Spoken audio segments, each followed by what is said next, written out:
Finally, somebody got her. Hello, my name is Christian Bassnight, and welcome to Christian's Court, where I cover tennis from all angles. If you haven't yet already, make sure you subscribe and click the notification bell so you are notified whenever I post more tennis content. Taylor Townsend has been embroiled in some controversy after making some odd critiques of Chinese cuisine while competing at the Billie Jean King Cup Finals in Shenzhen, China. I made a short video about this on TikTok and for my IG Reels, but I wanted to go further in depth for my commentary here and briefly touch on some actual tennis action going on and some tennis action that happened this past weekend. I'm not sure if this was like a player's dinner for the Billie Jean King Cup, but clearly Townsend was not a fan of whatever was being served here. We're at dinner, and look, yo, what the hell? What the heliante? I'm starting with that. Oh, I didn't know you swung that way. You guys, this is crazy. This angle is fucking nuts. This is crazy. I've never seen one of these up close, especially not the E. That is crazy. Make sure you get that. What'd you put in here? I'm just here. I'm doing recovery. And I'm honestly just so shocked at like what I saw in the dinner buffet. And as I go back on my Instagram story and I look and I'm like, these people are literally killing frogs. Bullfrogs. Aren't those poisonous? Like, aren't those the ones that be giving you warts and boils and stuff? And turtles? And the fact that like it's all stewed up with like chilies and peppers and onions and like, oh, you really made this a dish. And then you got the sea cucumbers just staring there like with the noodles. The only thing that we eaten. So all in all, gotta give this like a solid 2 out of 10 so far. Cause this is crazy. Oh, and I forgot. I'll show y'all. So it was like every type of seafood there. Crawfish. They had the gloves and everything like we was in Louisiana. Crazy. They was busting them down. But then also, they had like saute skewers. And they had like chicken and like, then they had gizzard, like chicken, like gizzards, hearts. And like there's that big ass lung. Like sliced up. Like, I don't know what type of animal it was, but it was like an animal lung. I was like, what? And then they had like a skewer of like just chicken skin with like onions. I'm just like, okay. All right. So like organs, but the sliced up lung, and it was just up there. There are a lot of people calling Taylor racist, especially a lot of Jelena Ostapenko fans who honestly made a few racist comments themselves. Taylor, she later deleted the story post and issued an apology for her IG stories. Hi, everybody. I just wanted to come on here and apologize sincerely from the bottom of my heart. I understand that I am so privileged as a professional athlete to be able to travel all around the world and experience cultural differences, which is one of the things that I love so much about what I do. And I have had nothing but the most amazing experience and time here. And the tournament and everyone has been so kind and so gracious. And the things that I said were not representative of that at all. And I just truly wanted to apologize. There's no excuse, there's no words, and for me, I will be better. I'm really, really thankful to my country to be able to represent them and to be better, and that's all that I can do. So I just truly apologize. Again, Taylor got a lot of backlash for this, but quite a bit of people, or at least some people, already had a lot of animosity towards Taylor from how she handled that situation at the US Open with Jelena Ostapenko, and they're just waiting for her to really slip.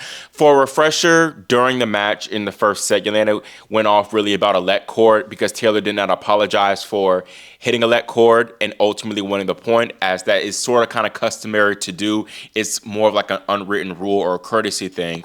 And Ostapenko took offense to that and said that she lacked class and said that she was disrespectful essentially when shaking hands at the net. And say what you want to say, but I think it's inappropriate and unsportsmanlike regardless to step to someone like that after a match like that. A lot of people were mad at Taylor actually because they said that she played the race card, which really isn't true. Reading back her post-match press conference, and she was asked if she believed the situation had racial undertones, I thought she gave a good response. She said, "I don't know. I can't speak on what her intentions were." And then she said whether it had racial undertones or not, that's something she can speak on. And then Taylor also said she didn't take it personally when talking about Ostapenko saying that she had no education or class. That's not really playing the race card to me. Taylor never called Jelena racist, and she never even implied that she was racist either. She said herself, "I didn't take it that way" when answering the question. So, I mean, the only thing is that she said, "I'm very strong. I'm very proud as a black woman being out here representing myself and representing us and our culture." Again, that's not really her saying that,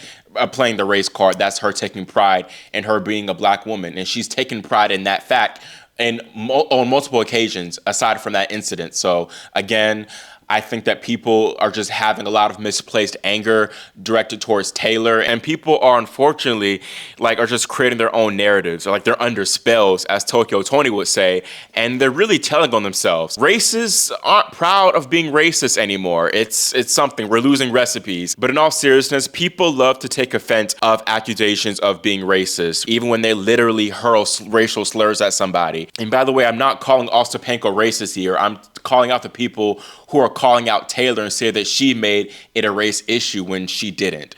It's misplaced anger towards maybe other people who said that Ostapenko was racist, but Taylor never said that Jelena was racist. But back to the matter at hand, I think that many of these Ostapenko fans truly didn't care deeply about these comments. Again, they're just waiting to get back at Taylor to defend their favorite player. And Taylor, she needed to be cognizant of that and just be on her P's and Q's and just not slip up. But unfortunately, she did.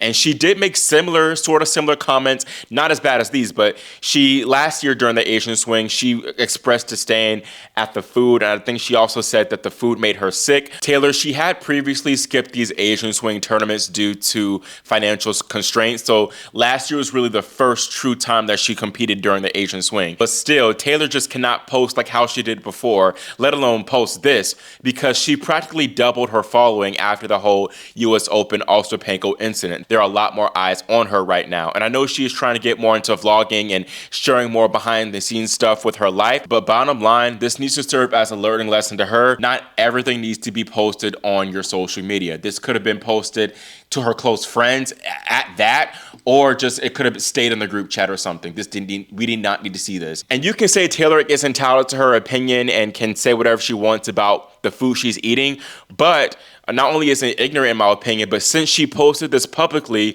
people, especially Chinese citizens, are entitled to taking offense and giving their 2 cents. And people are defending Taylor in other ways, saying that it's common for people to diss European cuisine, specifically UK, British food. But we have to think critically here and think of optics, because just like how people side-eyed Ostapenko for calling Taylor uneducated when, as Taylor said herself, that's been a stigma within the black community for years of black people not being as educated. She was talking down on a cuisine of a marginalized group of people who have dealt with racism and xenophobia for a long time. And a lot of Asian Americans have stories of being self-conscious, bringing their own foods to lunch because of judgment and just outright racism. But her pointing at the food like that and then referring to the people who prepared the food as these people, that's a terrible look. That is not a good look. And also, it would be one thing if she just said it one time, but she kept going on and on and on and on. It was too much. It was overkill. And speaking to those people defending Taylor, if the shoe was on the other foot and a non-black person pointed at soul food, for example, and did all that, they would rightfully be dragged for that because that's ignorant to do. And you would think after watching Paula Badosa and Magdalene rightfully receive backlash for their racist comments and actions last year during the Asian swing, Taylor would tread lightly, but No, it's not a good look considering how Taylor partnered with Shuai Zhang in doubles, a Chinese woman who helped her get to world number 1 in doubles. And it's also just not a great look now because you have people saying Ostapenko is right, she is uneducated and classless. Now, I don't think this situation justifies what Jelena did because still, I believe Ostapenko was unsportsmanlike and dead wrong for stepping at Taylor like that. 2 wrongs do not make a right. I don't think Taylor's a bad person. I am glad she apologized, although some people had issue with her apology and saying that it wasn't direct enough, but hopefully she uses this as a learning lesson and just thinks before she posts next time. Focusing on the Billie Jean King Cup, Italy is the first team into the semifinals after they defeated the host nation China 2-0 in the quarterfinals. Elisabetta Cocciaretto and Jasmine Paolini earned 2 phenomenal comeback victories over Yu Wang and Jing Yu Wang respectively. Italy faces the winner of Spain and Ukraine, who face off next.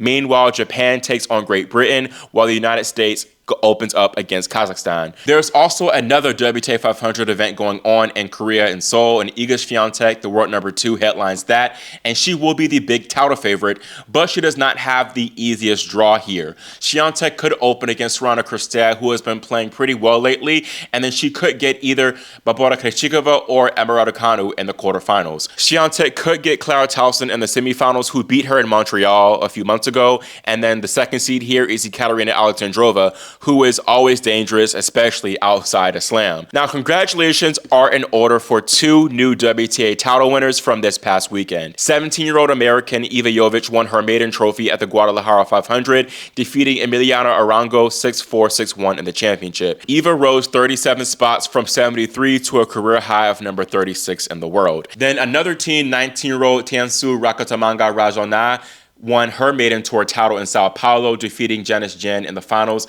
6-3, 6-4. Rakatamanga, who also goes by Sarah as a first name, represents France. She's lefty, and she rose from 214 in the world to 131. The young lefty is definitely one to watch, but also shout out to our finalist, Janice Jen, who became the first Indonesian to reach a WTA singles tour final since 2002. And also, teens are now 7-0 in finals this season, which is simply amazing. Also, when I just stopped my recording, I saw some breaking news, which is that world number 1, Aryna Sabalenka, has withdrawn from the next WTA 1000, which was in Beijing. In her statement, she said, "Hello, everyone. Due to an injury sustained during the U.S. Open and the ongoing recovery process, I regretfully announce that I will withdraw from this year's China Open. I will focus on my recovery and strive to return to 100% condition as soon as possible. I can't wait to see all my fans in China. I look forward to returning to Beijing next year, and I wish you all the best for the tournament." I hope that Sabalenka's injury isn't too serious, but I think it's more of a precautionary thing to make sure she's 100% healthy and motivated for the year-end championships as well as the Wuhan 4-peat. So I hope that she is okay. But this makes things a little bit more interesting as far as the race for the year-end world number 1, as Iga Swiatek does have a little bit more of an opportunity to make up ground now. That is all I have for this video. Let me know in the comments your thoughts on the whole Taylor Townsend situation and her apology, as well as do you think that Jelena Ostapenko was proven right from this whole situation. Again, make sure you subscribe and click the notification bell so you are notified whenever I post my next video. Thank you all so much for watching and for your support, and I will see you all next time here on Christian's Court.